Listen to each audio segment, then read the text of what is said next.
قلبي إلى صوت أغنام.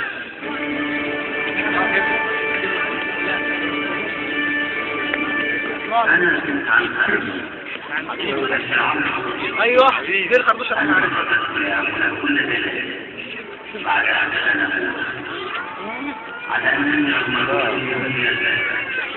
فخلفت هنا ضاضة مفيش حاجة غريبة خالص.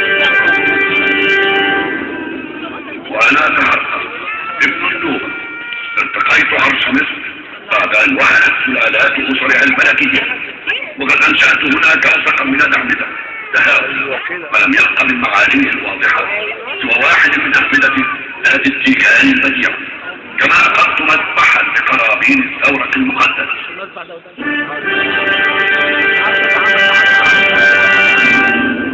وأنا الفرعون الذي لم يعد عدوك، لقد غمرني نسيان الرحمن وقد خلقت ورائي صورة رمزية بجميع شرائعها. ماما مش بيتكلم صوت خزان وهو مشتغلا بين الأسف إنسانا صغيرا بمدينة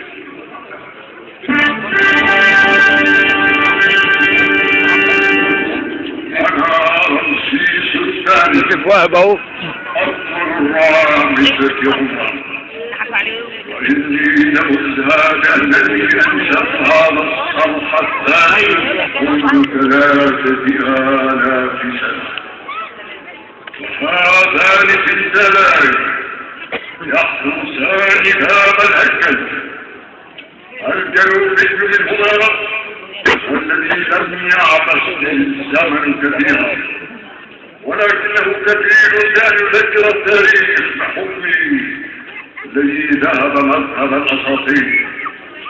ولقد ازدان رأسي على مدى 67 سنة بالتاج الزوج تاج الرزق والهدى والسنة، وكانت بين زوجاتي 3 حسناوات من بنات الملوك، ثالثتهن بنت ملك الحيثيين ذلك شاهدي على ملكي، أما شاهدي على مدى ما عشت ومدى ما تزوجت، وحسبي أن أقول إن عدد ما أنجبت قد بلغ 92 من البنين و106 من البنات. الله اكبر يا مفتري مفتري.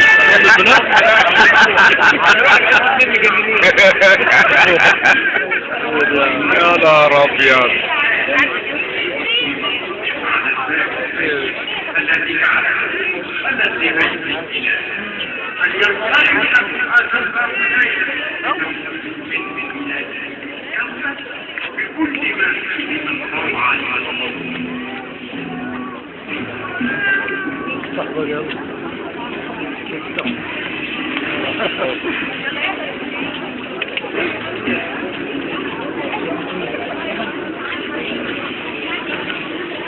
كم البنات يا جماعه؟